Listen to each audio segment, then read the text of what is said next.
Olá, boa noite. Como é que vocês estão? Quem não me conhece ainda, né? Eu sou a Janiele, sou enfermeira. E hoje a nossa aula, nosso segundo módulo, ele vai falar sobre as intercorrências na gestação, né? Que vai desde a diabetes, pressão alta, miomas, teratogênesis. Então a gente vai abordar um pouco, né, de cada uma dessas complicações. Para isso, agora eu vou compartilhar a aula com vocês, tá bom? Vamos lá.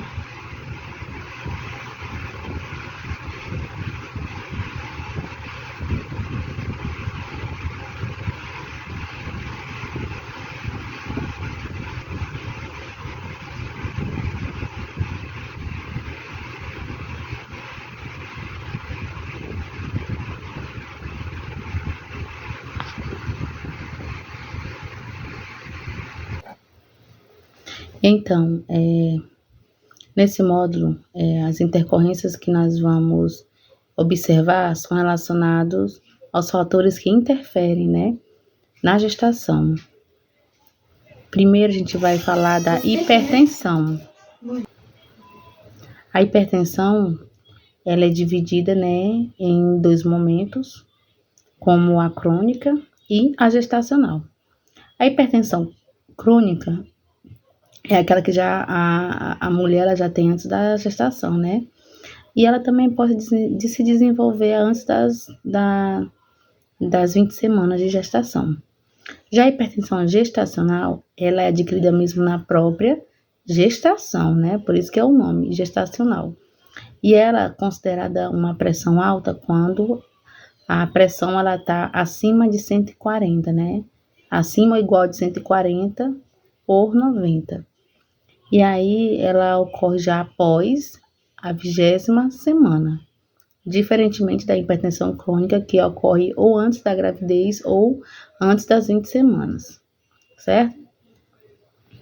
Dentro da hipertensão, nós também vamos ter a pré-eclâmpsia, que ela tem uma característica mais grave, né? Principalmente quando a pressão ela é maior que 160 por 110. Então, podem ocorrer 2 episódios em cada 4 horas e pode causar lesões em alguns órgãos. Já a síndrome de HELP é a pré-eclâmpsia grave, né? Que é a hemólise. O que é a hemólise? É a quebra da célula sanguínea, né? Ocasionando hemorragias. Ela também vai ocorrer, né, alterações nas enzimas hepáticas, em que elas vão ficar elevadas e a plaqueta da gestante vai ficar baixa. Então, é por isso que corre o risco de hemorragia. Já a hipertensão arterial crônica, mais pré-eclâmpsia sobreposta, ela quer dizer o que? O excesso de proteína liberada na urina, chamada de proteinúria, e ela também vai causar algumas lesões, né, nos órgãos-alvo. Isso só acontece após a 20ª semana de gestação. E aí ela ocorre nas mulheres que já têm uma pressão arterial pré-existente, certo? Já a eclâmpsia é a famosa convulsão, né, ou epilepsia, que são as alterações no tônus muscular, em que a gestante ela perde a consciência e ocorre os espasmos musculares. Dentro da hipertensão crônica, ela é aumentada com alguns riscos, como, por exemplo, a restrição do crescimento fetal, em que ela faz com que o bebê ele não consegue se desenvolver no útero da mulher. Por isso que é chamado bebê pig, ou seja, um bebê pequeno para sua idade gestacional. A hipertensão crônica também pode causar a pré-eclâmpsia e a eclâmpsia, que a gente já explicou anteriormente, né?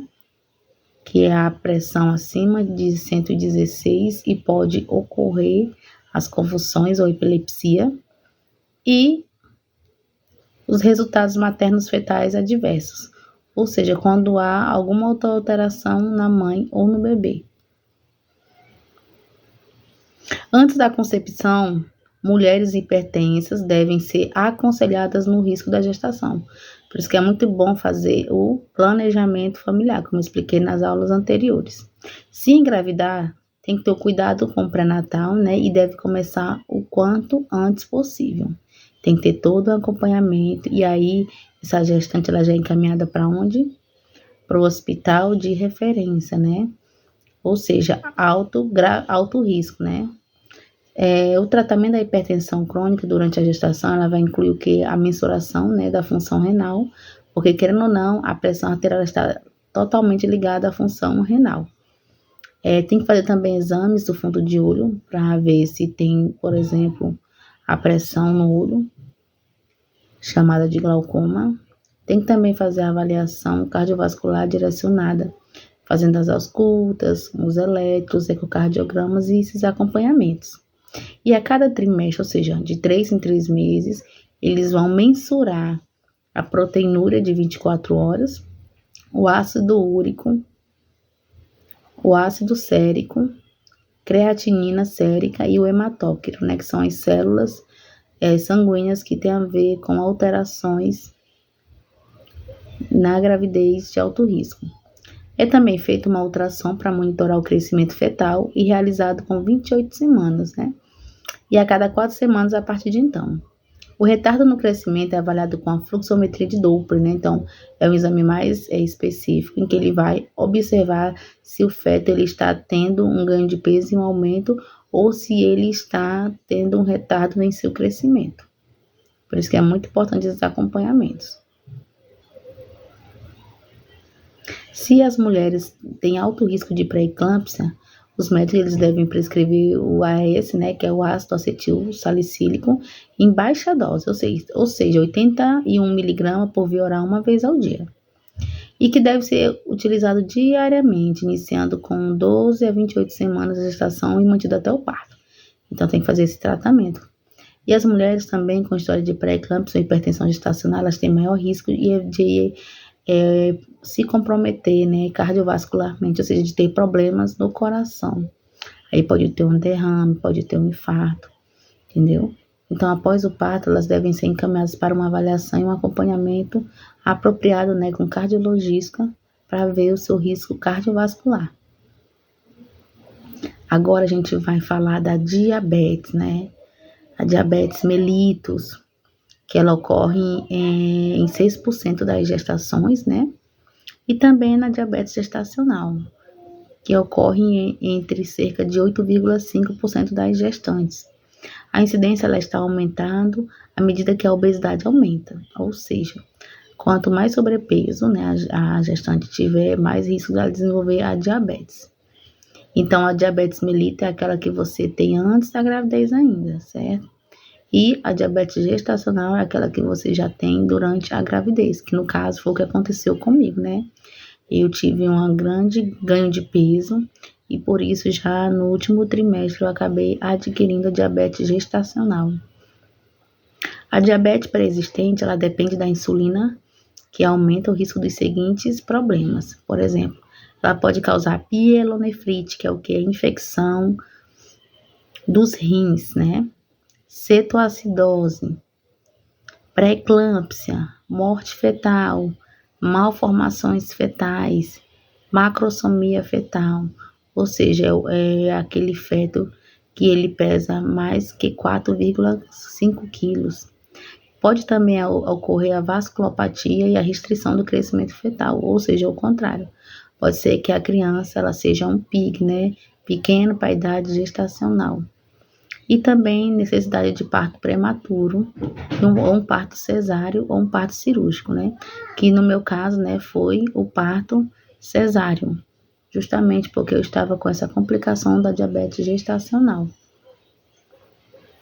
E a diabetes, ela tem uma grande incidência na macrosomia fetal, né?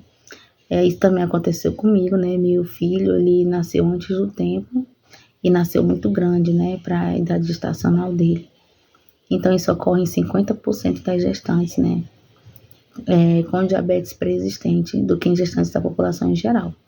A incidência da mortalidade perinatal também é mais alta. Então, quanto mais tendência você tem a ter diabetes, quando você desenvolve a diabetes, mais você tem um risco, né, de morte. As mulheres com diabetes pré-existente são mais propensas a exigir parto prematuro para indicações obstétricas ou clínicas. Exercícios durante a gestação, como alteração criteriosa na dieta, reduzem a necessidade de parto cesáreo e partos cirúrgicos nessas mulheres. Aí até mesmo para você entrar numa cesárea, você tem que manter os seus níveis de glicose normais, senão não pode ocorrer a cesariana. Um controle rigoroso da glicose antes da concepção e durante a gestação precoce é essencial para prevenir as malformações fetais. As necessidades de insulina geralmente aumentam na gestação, ou seja, vai ter casos em que a gestante ela vai ter que tomar até insulina. Dentro da diabetes gestacional, nós podemos também ver que ela aumenta, né, os seguintes riscos: um distúrbio hipertensivo, ou seja, a diabetes gestacional ela pode sim estar relacionada a problemas de pressão, a macrosomia fetal, que é o aumento, né, do feto, e uma indicação a cesárea. Então, são esses os riscos, né, da diabetes gestacional. Ela é rastreada em torno de 24 a 28 semanas e se a paciente apresentar fatores de risco durante o primeiro trimestre. Quais são os fatores que vão incluir? Uma diabetes gestacional prévia, ou seja, a pessoa já tem a diabetes, né? Um lactente macrossômico, que é uma gestação anterior, ou seja, depois que ela teve bebê, né, ela pode ter adquirido a diabetes ou o bebê pode ter aumentado de tamanho. Tem também as perdas fetais inexplicáveis, quando isso ocorre em relação ao aborto, né? O índice de massa corporal, ou seja, o IMC dela está acima de 30 quilos por metro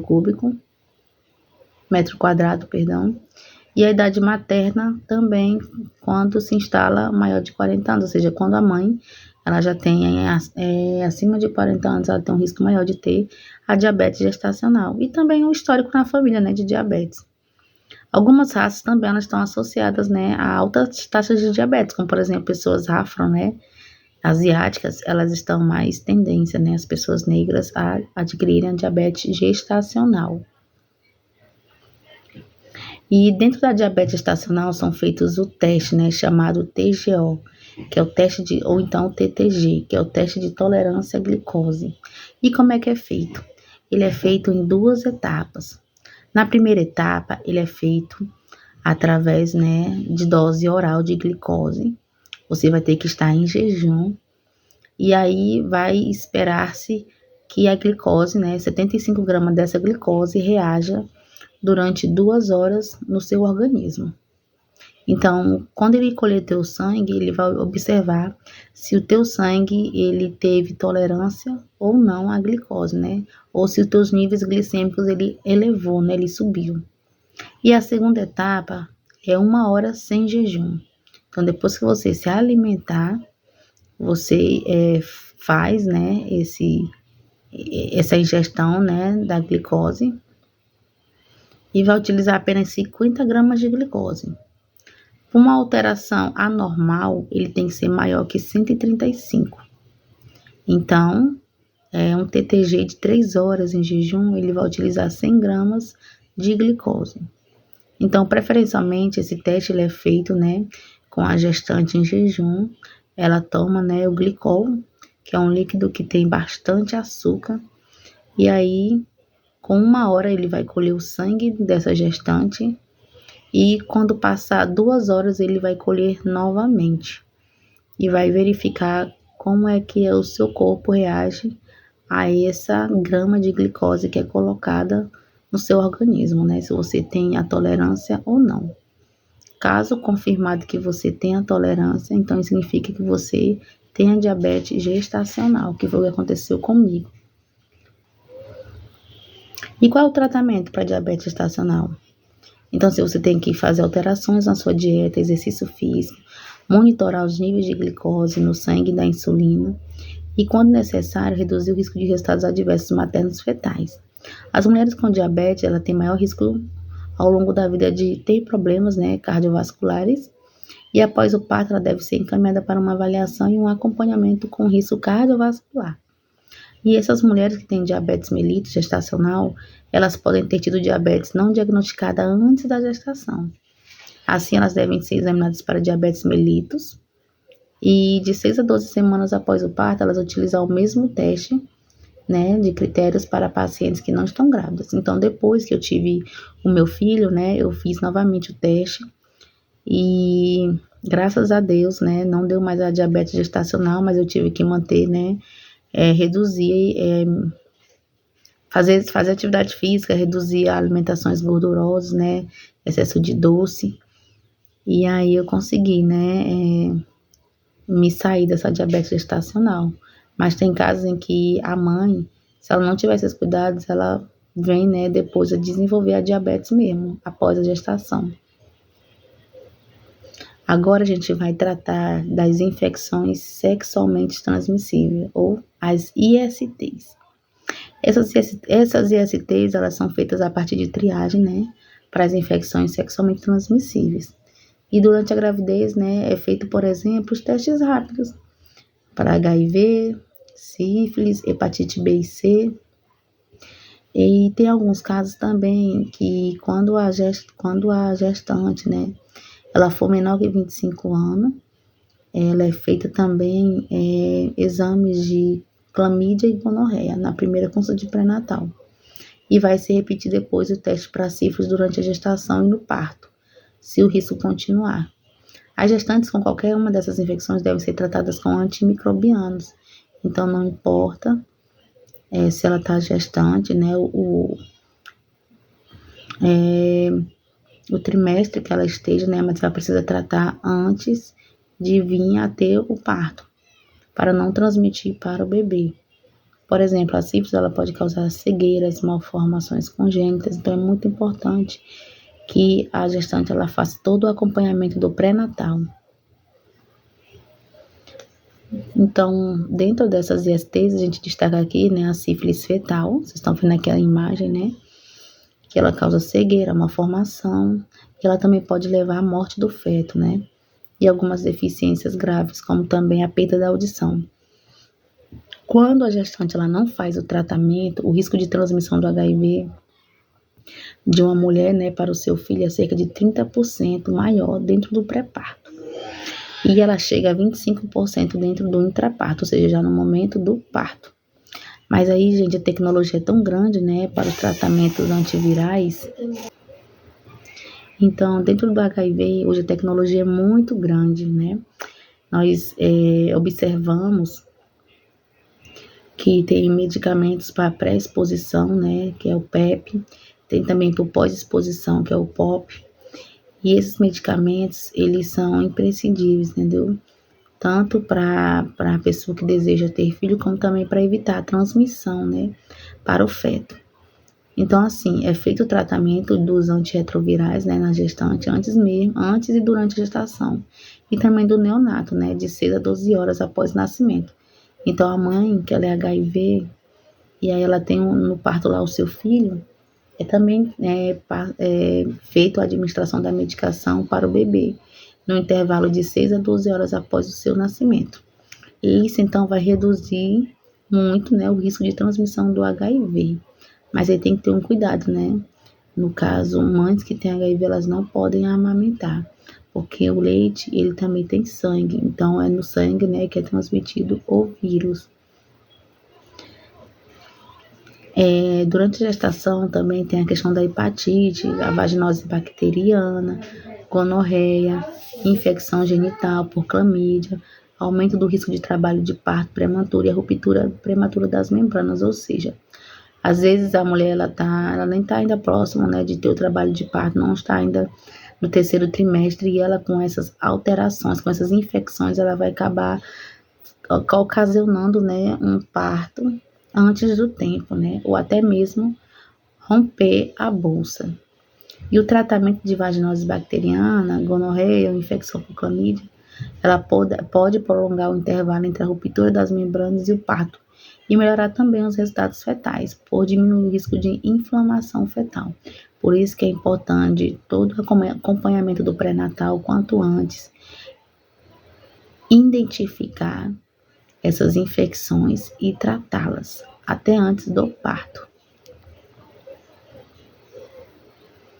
Agora a gente vai falar da pielonefrite, que é a infecção, né, dos rins.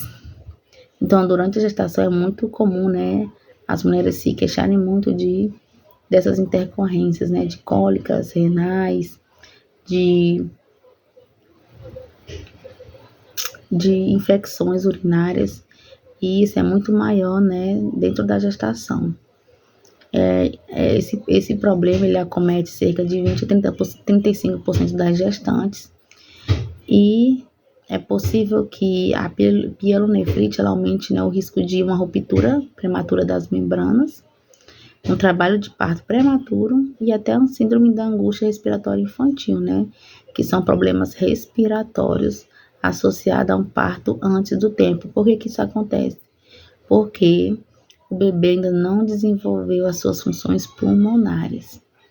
Então, a pielonefrite ela é a causa não obstétrica mais frequente de internação de gestantes. E as gestantes que têm esse problema, elas devem ser internadas para avaliação, fazer o tratamento, né? Fazer a urocultura, que é o exame de colhe a urina, né? E é feito um tratamento com antibióticos, né? A cefalosporina. Tem também ser administrados antipiréticos, né? Que é para baixar a temperatura do corpo, né? Para a febre. E fazer bastante hidratação dessa gestante. Os antibióticos por via oral, eles são específicos para agentes etiológicos. E eles são iniciados de 24 a 48 horas após o aparecimento da febre. Então, é muito importante que a mulher ela se atente a essas intercorrências, né? E seja encaminhado para a unidade de alto risco. E os antibióticos são muito usados, é o sulfametaltaxazol, trimetoprim, né? E, além disso, é feita as uroculturas periódicas, né? Até o final da gestação. Quais são os problemas cirúrgicos agudos, né? Que são uma outra intercorrência da gestação.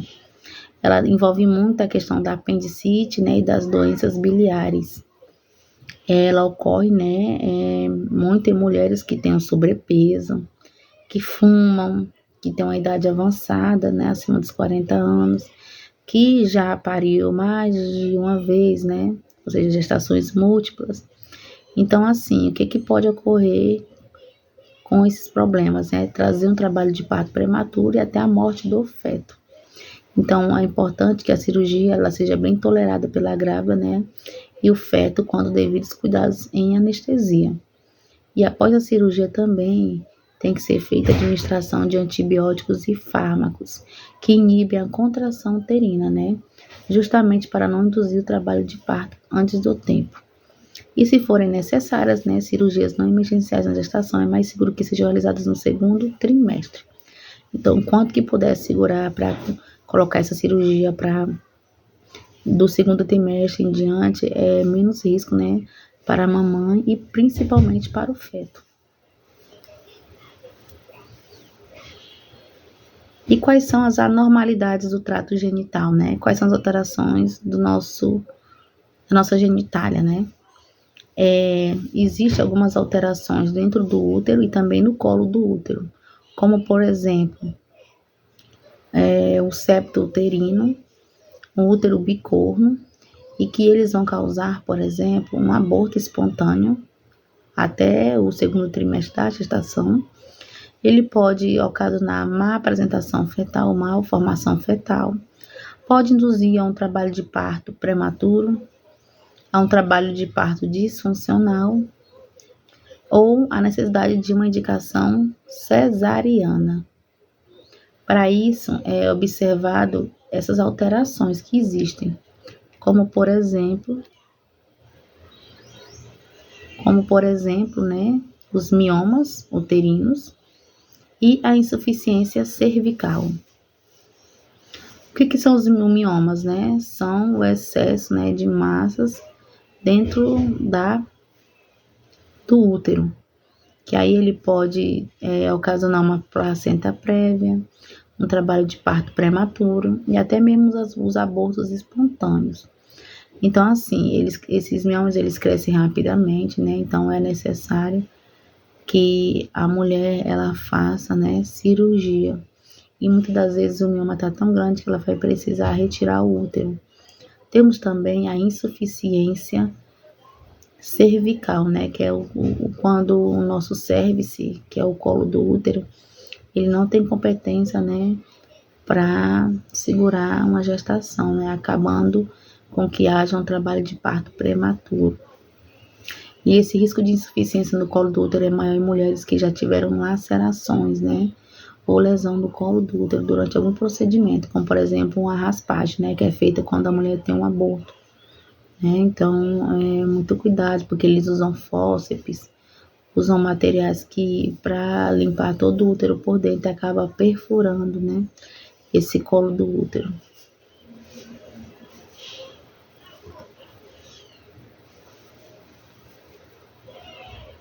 E a idade materna também é um fator de intercorrência para uma gestação, porque quanto mais velha, né, quanto mais idade essa mulher tem, mais risco, né, de ter algumas doenças como a diabetes gestacional, a pré-eclâmpsia, um descolamento prematuro de placenta, até um óbito mesmo, né, o bebê ele acaba morrendo dentro do útero, e a placenta prévia. Além também de algumas alterações genéticas, como por exemplo, as malformações fetais, síndrome de Down também. Então, essas doenças genéticas ocorrem muito em mamães com idade superior a 35 anos de idade. Também temos isso também para as adolescentes, né? Que corresponde a 13% de toda a gestação. Então, quais são os riscos que uma adolescente tem quando está gestante? Pré-eclâmpsia, trabalho de parto prematuro e até anemia, né?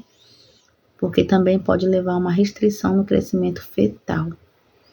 E, infelizmente, essas gestantes adolescentes, elas tendem, né, a negligenciar todo o pré-natal. Às vezes não comparecem às consultas, não fazem os exames adequados, não, às vezes elas podem fumar, né, e ter relações sexualmente desprevenidas, né, causando então aquelas ISTs. Então é muito interessante, né, a idade materna dentro dessas intercorrências.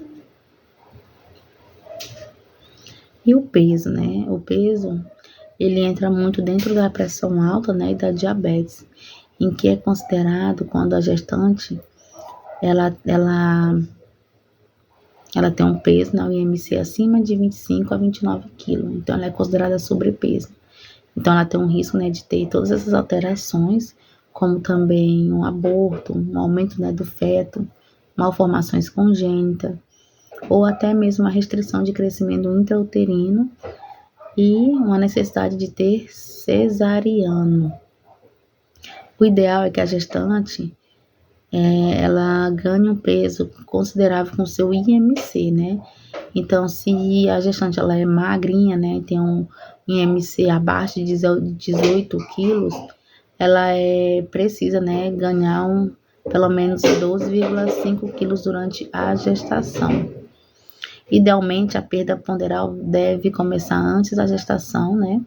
Então, assim, a mulher, ela que deseja engravidar também, ela tem que perder um pouco de peso para que ela tenha uma gravidez, né, adequada, sem intercorrências, né, isso? Então, tem que melhorar o seu estilo de vida. E a altura materna, né? As mulheres baixas, ou seja, menor que 152 centímetros, 1,52, elas são mais suscetíveis, né, a apresentar uma pelve pequena. Então, isso pode levar a uma distorcia quando a gestante tiver um parto normal, né? Pode causar alterações no céfalo da criança, né? Pode também ocasionar uma distorção do ombro da criança. Então, a criança pode vir com o ombro distorcido, né? E para as mulheres pequenas, o trabalho de parto prematuro e a restrição do crescimento intrauterino também são mais prováveis. Então, essas mulheres que têm a altura, né, menor que 152, elas acabam tendo, né, uma dificuldade em relação ao parto. E também no crescimento do útero, né, desenvolvendo o feto. Temos também a exposição a teratogênios. O que é isso? São agentes que vão causar malformação fetal. Isso inclui algumas infecções, drogas e agentes físicos. Então, assim, as mulheres, por exemplo, que mexem com produto químico, entendeu? Cabeleireiras, ou até mesmo assim fazem produtos, né? Cuidam esteticamente do seu corpo com o uso, né? Dessas substâncias químicas, elas podem sim causar essas alterações que vão desde um lábio leporino à microcefalia, né?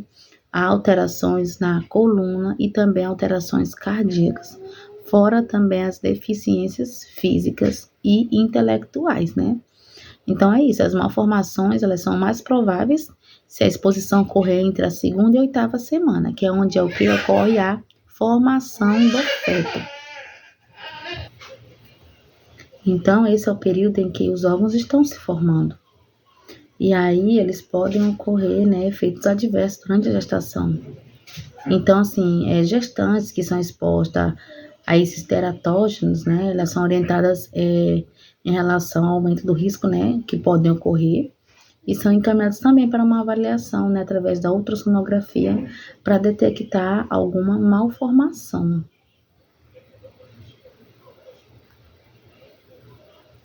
Temos também a exposição ao mercúrio, né, que é um metal pesado, e eles podem, né, causar toxicidade para o feto, né, também causando malformações. Por exemplo, né, o mercúrio é liberado nos frutos do mar, então a gestante já tem que tomar cuidado, por exemplo, em consumir alguns peixes, como o robalo do golfe, tubarão, peixe-espada, atum de olho grande, espadim.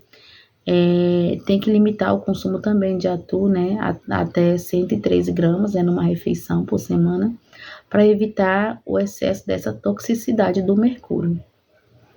Antes de comer os peixes, né, pescado em lagos locais, rios e áreas costeiras, tem que verificar também se tem essa segurança, né, se lá não é feito a questão do uso do mercúrio, né, para o processo, né, de garimpagem do ouro, né, porque aí eles têm que evitar esses frutos do mar naquela semana, né, porque podem ocorrer alterações na gestação.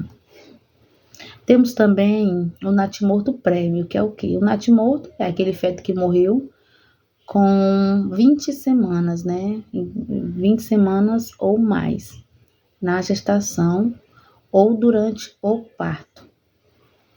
Então, é uma morte fetal, né? Em gestações tardias. E elas podem ter algumas causas maternas, placentárias ou anatômicas do feto e também a genética. Então, quando ocorre esse óbito fetal anterior ou aborto tardio, isso é 16 a 20 semanas, ela aumenta o risco, né, de gestação subsequente. Ou seja, a próxima gestação pode ocorrer a mesma condição, né, do feto vir a morrer. E o grau ele vai variar muito com como é que ocorreu, né, a causa do natimorto anterior. Então, é preciso fazer algumas avaliações, fazer a cardiotocografia, né, que é a avaliação também do feto, e o perfil biofísico. O tratamento das doenças também maternas, como por exemplo, né, tratar a hipertensão, a diabetes e outras infecções, né, para diminuir o risco da morte fetal na gestação atual.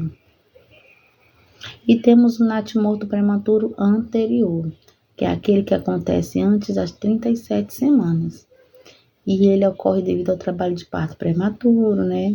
E aumenta com o risco de futuros partos prematuros.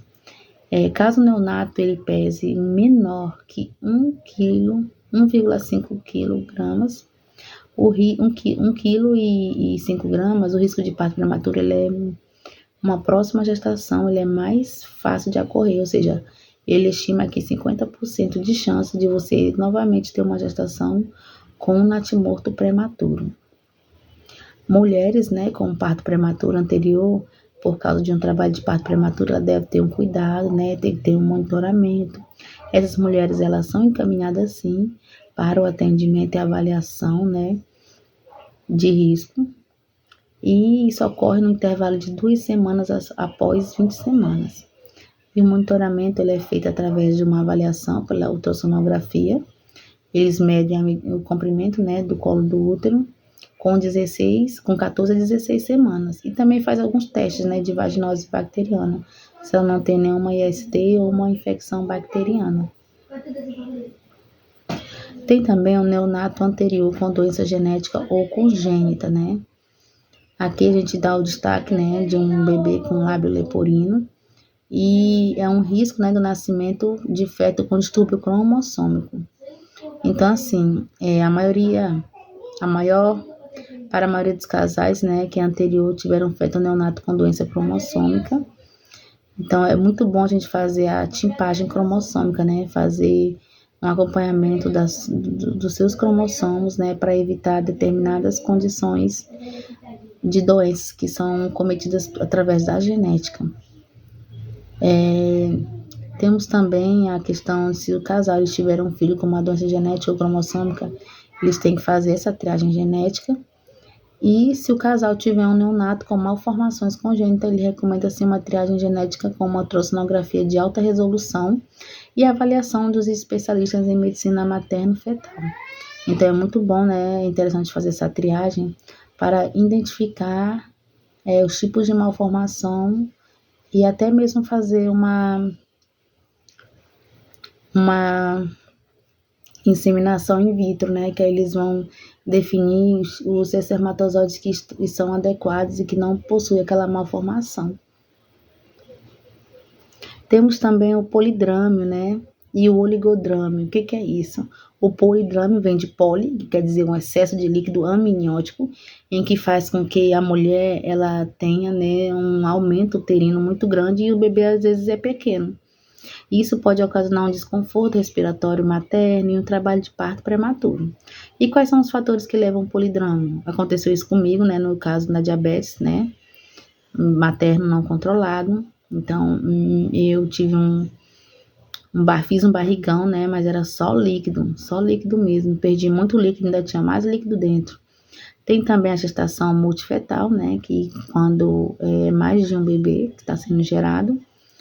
Temos também a imunização e as malformações fetais, né, que pode ocorrer o quê? Atresia esofágica, anencefalia e espinha bífida, né. O oligodrâmio já é uma deficiência no líquido amniótico, que geralmente ele acompanha malformações congênitas do trato urinário fetal e restrição do crescimento fetal. Ou seja, quanto menos líquido, menos o bebê vai conseguir se desenvolver no útero da mãe. Também tem a síndrome de Potter, né, que ela causa, né, alterações no pulmão e ela pode resultar geralmente no segundo trimestre e causar uma morte fetal, infelizmente. Então, assim, suspeita-se de polidrâmio, oligodrâmio, se o tamanho do útero não corresponder à data gestacional.